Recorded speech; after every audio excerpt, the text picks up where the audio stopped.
Hello friends, this is BS Kumar. 2022లోని నవంబర్లో ఇచ్చిన పోలీస్ కానిస్టేబుల్ నోటిఫికేషను ఈ రోజు వరకు కూడా క్లియర్ అవ్వలేదు. గత కొన్నాళ్ళ నుంచి మెయిన్స్ జరగక మెయిన్స్ పరీక్ష కోసం ఎదురు చూస్తున్న అభ్యర్థులు ఇప్పుడు ఏం చేయాలి? అసలు ఈ మెయిన్స్ ఎగ్జామ్ అనేది జరుగుతుందా? ఇంక కోర్టు కేసు అనేది ఇంకెప్పుడు క్లియర్ అవుతుంది? ఇంకా ఎప్పుడు క్లియర్ అవుతుంది? మెయిన్స్ ఎగ్జామ్ ఎప్పుడు జరుగుతుంది? మాకు ఉద్యోగాలు ఎప్పుడు వస్తాయి అని అభ్యర్థులు తీవ్ర మనోవేదనకు గురవుతున్నారు.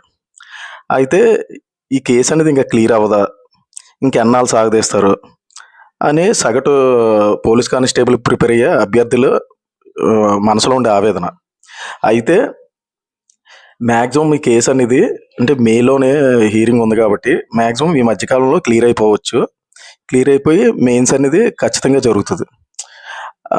దాంతోపాటు అసెంబ్లీలోని హోమ్ మినిస్టరు దాదాపు 10,000 పైగా పోస్టులు ఉన్నాయని అనౌన్స్మెంట్ కూడా చేశారు, నోటిఫికేషన్ ఇస్తానని కూడా చెప్పారు.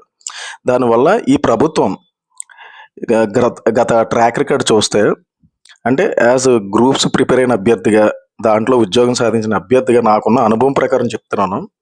అంటే నేను 2016 నుంచి చూస్తున్నాను. 2014 గవర్నమెంట్ వచ్చినప్పుడు 2019 వరకును అధికారంలో ఉంటుండగా 2 సార్లు పోలీస్ కానిస్టేబుల్ నోటిఫికేషన్ ఇచ్చింది, 2 సార్లు ఎస్ఐ ఇచ్చారు, గ్రూప్ 1 ఇచ్చారు, 2 ఇచ్చారు, 3 ఇచ్చారు, అలాగే డిఎస్సి కూడా ఇచ్చారు.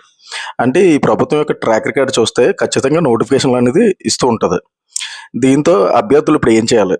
దీనికి వచ్చిన మెయిన్ ప్రాబ్లం ఏంటంటే కేసు అనేది సుప్రీంకోర్టులో ఉంది. ఈ కేసు క్లియర్ అయ్యేంత వరకు ఎగ్జామ్స్ అనేది జరగదు. అంటే చాలామంది మెయిన్స్ ఫిల్మ్స్ అయిపోయిన తర్వాత మెయిన్స్ కోసం ఎదురు చూస్తున్నారు. ఎప్పటి నుంచి? 2022 నవంబర్ నుంచి నోటిఫికేషన్ ఇచ్చిన దగ్గర నుంచి చూస్తున్నారు ఇవి ఎప్పుడు క్లియర్ అవుతుందని చెప్పేసి. అయితే ఇది నా ఫిలిమ్స్ క్వాలిఫై అయిపోయిన అభ్యర్థులు మెయిన్స్ కోసం ఎదురు చూస్తున్న వాళ్ళు నాకు తెలిసి ఈ రోజు వరకు సిలబస్ అనేది మెయిన్స్కి సంబంధించి కంప్లీట్ చేస్తుంటారు. కానీ ఎగ్జామ్ జరగక నిస్పృహలతో ఉన్నారు. ఇప్పుడు ఏం చేయాలి? ఎప్పటికీ క్లియర్ అవుతుంది అని అంటే నేను చెప్పదలుచుకున్నది ఏంటంటే 2016లోనే మాకు నోటిఫికేషన్ ఇచ్చినప్పుడు, ఆ నోటిఫికేషన్లో మేము జాబ్ మిస్ అయినప్పుడు తర్వాత నోటిఫికేషన్ ఎప్పుడు ఇస్తాడో తెలియదు. ఇస్తాడని అయితే మాత్రం హోప్ ఉంది. ఎందుకంటే త్వరలో ఎలక్షన్లు ఉన్నాయి కాబట్టి అప్పుడు ఇస్తాడనే హోప్తోనే మేము ప్రిపరేషన్ అయితే వదలలేదు. ఈ రోజు కాకపోయినా రేపు పొద్దున్న ఎప్పుడైనా నోటిఫికేషన్ ఇచ్చాం దానికి యూజ్ అవుతుందని చెప్పేసి మేము కంటిన్యూగా ఆ ప్రిపరేషన్ అనేది కంటిన్యూ చేస్తూ ఉన్నాం అనమాట. చేస్తూ ఉండగా 2018 చివరిలోనే ఎలక్షన్ దగ్గర చేసి నోటిఫికేషన్ ఇచ్చాడు. ఆ తర్వాత 2019లోని ఎగ్జామ్ బాగా రాసి జాబ్ తెచ్చుకున్నాం. అలాగే అంటే దీన్ని బట్టి మనం ఏంటంటే మనం ప్రిపరేషన్ అనేది స్టాప్ చేయకూడదు. ఇప్పుడు కూడా మనం నిరంతరం ప్రాక్టీస్ చేస్తూనే ఉండాలి. ఆల్మోస్ట్ చాలామంది సిలబస్ కంప్లీట్ చేస్తుంటే వాళ్ళు నిరంతరం ప్రాక్టీస్ చేస్తూ ఉండండి. అంటే మాక్ టెస్టులు రాయండి, లేకపోతే ఆన్లైన్ సిరీస్ రాయండి, పాతవి ఏపీ కానిస్టేబుల్ జరిగిన ప్రీవియస్ పేపర్స్ చూడండి, వాటిలో ప్రాక్టీస్ చేస్తూ ఉండండి. అంతేకాని మీరు ఎగ్జామ్గా మెయిన్స్ ఎప్పుడో జరుగుతుంది ఇంక ఇప్పుడప్పుడే జరగదని మాత్రం నెగ్లెక్ట్ చేయకండి, పక్కన మాత్రం పెట్టకండి. ఈ నిరంతర ప్రాక్టీస్ అనేది మీకు ఈ రోజు కాబట్టి రేపు పొద్దున్న ఇచ్చే నోటిఫికేషన్కి కూడా యూజ్ అవుతుంది. అలాగే మన ఫిల్మ్స్ ఎవరైతే మిస్ అయ్యారో వాళ్ళు త్వరలో రాబోయే నోటిఫికేషన్ కూడా క్రాక్ చేయొచ్చు. దాన్ని క్రాక్ చేయాలంటే యాజ్ ఏ ఆస్పిరెంట్గా మీరు కంటిన్యూషన్ చేస్తూ ఉండాలి మీ ప్రిపరేషన్ అనేది. మీరు ఏదైనా వర్క్ చేస్తున్నా, ఏదైనా జాబ్ ఆర్ బిజినెస్ ఏది చేస్తున్నా సరే, మీరు చేస్తున్న దాంట్లో కనీసం ఒక 2-3 అవర్స్ దీని మీద కేటాయిస్తుండండి ప్రతిరోజు కూడా. దానివల్ల ఏంటవుతుందంటే మన సబ్జెక్ట్ అనేది మర్చిపోము, నిరంతరం రోల్ అవుతూ ఉంటుంది. అది మీకు ఈ నోటిఫికేషన్కైనా త్వరలో వచ్చే నోటిఫికేషన్కైనా యూజ్ అవుద్ది అనమాట. మీరు ఎక్కువగా ఏం చేస్తారంటే ఈ police constable notification syllabus and pattern చూస్తే మీరు ఎక్కువగా ఫోకస్ చేయాల్సిన ఏరియాస్ ఇంగ్లీషు, అథమెటిక్, రీజనింగ్. వీటిలోనే దాదాపుగా 75 మార్క్స్ దగ్గర 70-75 మార్క్స్ వస్తాయన్నమాట. ఇది నిరంతరం జస్ట్ 1 గంట సేపు ప్రాక్టీస్ చేసినా ఇది మీకు రోల్అవుట్ అవుతూనే ఉంటుంది ప్రతిరోజు కూడా. తర్వాత మీరు హిస్టరీ కానీ కంప్లీట్గా ఫోకస్ చేస్తే దాదాపు 30 మార్క్స్ దీని నుండి వస్తుంది. మీరు ఎక్కువ ఫోకస్ చేయాల్సింది మోడర్న్ హిస్టరీ మీద చేయండి. ఎందుకంటే నేను కానిస్టేబుల్ పేపర్స్ చూసినప్పుడు 2016 నుండి నేను చూసేవాడిని. నేను గ్రూప్స్ ప్రిపేర్ అవుతున్నప్పుడు కానిస్టేబుల్ మోడల్ పేపర్లు కూడా ప్రాక్టీస్ చేసేవాడిని. అంటే అప్పుడు ఎగ్జామ్ జరుగుతుంటే ఆ పేపర్స్ తీసుకొని చూసేవాడిని ఎలాగిచ్చేవాడు అని చెప్పేసి అనేది. నాకున్న అనుభవం ప్రకారం అయితే ఇది ఒక ఈజీ టు మోడరేట్లో ఇస్తాడు ఇప్పుడు కూడా. అందువల్ల మీరు ఈ ఏరియాని ఎక్కువ ఫోకస్ చేస్తూ ఇంగ్లీష్, అథమెటిక్, రీజనింగ్, సైన్స్ వీటిని ఫోకస్ చేస్తే దాదాపు 100 to 110 మార్క్స్ ఈ 4 ఏరియాస్ నుండి ఇస్తాడనమాట.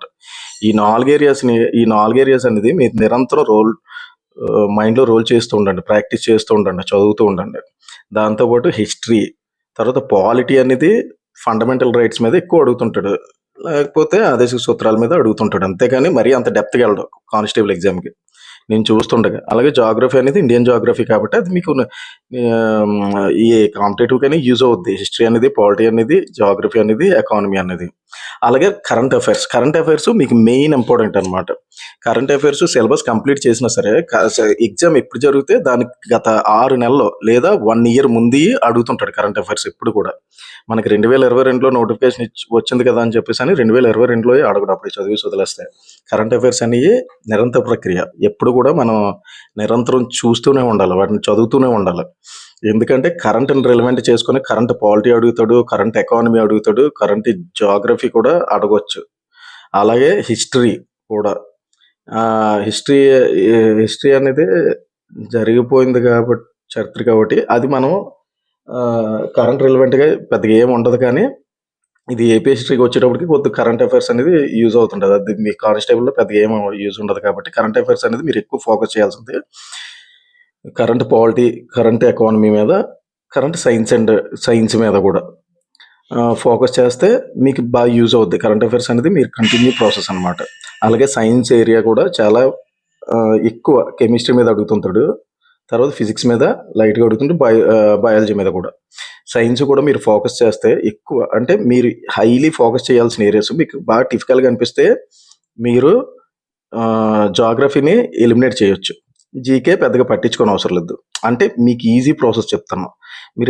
మీకు ఎక్కువ ఫోకస్ చేయాల్సింది English, arithmetic, reasoning and history, science. ఈ 5 టాపిక్స్ చూసుకుంటే 5 టాపిక్స్ నుంచి బాగా ఎక్కువ ఎక్స్పీరియన్స్ తెచ్చుకుంటే, దీని నుంచి ప్రాక్టీస్ చేస్తూ చదువుతూ చూసుకుంటే దీంట్లోనే దాదాపుగా 130 to 140 మార్క్స్ తెచ్చుకోవచ్చు అనమాట. ఈ 130 to 140 మార్క్స్ సాధించడానికి ఈ ఎక్కువ వీటి మీద కాన్సన్ట్రేషన్ చేయండి. ఈ కాన్సన్ట్రేషన్ చేస్తూ మీరు మీ ప్రిపరేషన్ అనేది ఎప్పుడూ ఆపకూడదు. అది నిరంతరం కంటిన్యూ చేస్తూనే ఉండాలి. ఎప్పుడైతే కంటిన్యూ చేస్తున్నామో ఇది గత ప్రిలిమ్స్ మిస్ అయిన అభ్యర్థులకి ప్లస్ ఈ మెయిన్స్లోనే ఏమైనా ఈ ఎగ్జామ్ జరిగే ఏదైనా ఉన్నా నెక్స్ట్ నోటిఫికేషన్ ఎలాగ డ్యామ్ షూర్గా వస్తుంది కాబట్టి ఆ నోటిఫికేషన్ కూడా మీరు యూజ్ అవుతుంది ఫ్రెండ్స్. అందుచేత ఈ కోర్టు కేసుల వల్ల సగటు సీరియస్గా ప్రిపేర్ అయ్యే అభ్యర్థికి మాత్రం చాలా హెటాక్గా అనిపిస్తుంటుంది. ఎప్పుడు క్లియర్ అవుద్ది, ఎప్పుడు నాకు జాబ్ వస్తుంది, ఎప్పుడు ఉద్యోగంలోకి నేను వెళ్తాను. ఎందుకంటే చాలామంది కోచింగ్లు అవి తీసుకొని ఇదే ప్రయాణం అనుకుంటూ చదువుతూ ఉంటారు అనమాట. కొందరు ఇల్లు వాకిలి వదిలేసి ఎక్కడో రూములు తీసుకొని రూమ్లో కూడా ప్రిపేర్ అవుతుంటారు.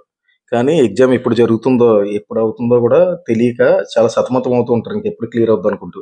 కానీ అవన్నీ మీరు మైండ్లో ఉండి తీసి మీరు నిరంతరం చదువుతూ ఉండండి. ఖచ్చితంగా మనం వెయిట్ చేసిన దానికి, మనం ఎన్నాళ్ళు ఎదురు చూసిన దానికి ఖచ్చితంగా రిజల్ట్ అనేది ఉంటుంది. సీరియస్గా ప్రిపేర్ అయిన అభ్యర్థులకు మాత్రం మీరు మీ ప్రిపరేషన్ మాత్రం వదిలిపెట్టకండి. కంటిన్యూ చేస్తూ ఉండండి. కంటిన్యూ చేస్తూ ఉంటే ఈ ఇయర్లో ఖచ్చితంగా ప్రస్తుత ప్రభుత్వం మాత్రం నోటిఫికేషన్ ఇస్తుంది ఈ నోటిఫికేషన్తో పాటు. అందువల్ల మీ ప్రిపరేషన్ని ఎట్టి పరిస్థితుల్లో వదిలిపెట్టకండి. కనీసం రోజుకి 1 hour 2 hours అయినా దీని మీద కాన్సన్ట్రేషన్ చేస్తూ ఉండండి. ఎక్కువ ప్రాక్టీస్ చేస్తూ ఉండండి. ప్రాక్టీసే మనకు ఇంపార్టెంట్. ప్రాక్టీస్ వల్ల ఏంటంటే మనం ఎక్కడ ఉన్నాం అనేది మనకు అర్థమవుతుంటుంది.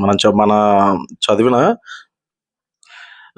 టాపిక్స్ కానీ సబ్జెక్ట్స్ కానీ మనం ప్రాక్టీస్ చేస్తున్నప్పుడు మనకు దాంట్లో వచ్చిన స్కోర్ బట్టే మనం ఎక్కడ ఉన్నాం, మనం చదివిన ప్రిపరేషన్ ఎంతవరకు మనం కరెక్ట్గా చదివాం అనేది మీకు తెలియాలంటే ఆ ప్రిపరేషనే మోస్ట్ ఇంపార్టెంట్ అనమాట. అందువల్ల ఈ ఏరియాస్ కూడా మరీ డెప్త్కి వెళ్ళే ఏరియాస్ కూడా కాదు. హిస్టరీ అన్నీ కూడా అంత మరీ డెప్త్గా అడిగాడు కానిస్టేబుల్ రేంజ్లో చూసుకునేటప్పుడు పైన అడుగుతుంటాడు. పాలిటీ అనేది ఫండమెంటల్ రైట్స్, ఆదేశిక సూత్రాలు, ఈ రెండింటి మీదే ఫోకస్ పెట్టండి. ఇంకా మిగతా అంత డెప్త్కి వెళ్ళిపోకండి. ఎందుకంటే ఎక్కువ 5 నుంచి 6 మార్కులు ఈ 2 టాపిక్స్ మీద నుండి అడుగుతుంటాడు అనమాట. దీనికోసం పాలిటీ మొత్తం చదవనవసరం లేదు. జాగ్రఫీ చూసుకునేటప్పుడు పైన టచ్ చేయండి. ఆ తర్వాత అంటే మీకు ఈజీగా క్రాక్ చేయాలంటే ఎలాగ ఇంగ్లీష్ అనేది ప్రాక్టీస్ ఉంటుంది, అథమెటిక్, రీజనింగ్ అనేది పర్వాలేదు, ఇవన్నీ ప్రాక్టీస్ కాబట్టి ఈజీగా స్కోర్ చేయొచ్చు అనమాట.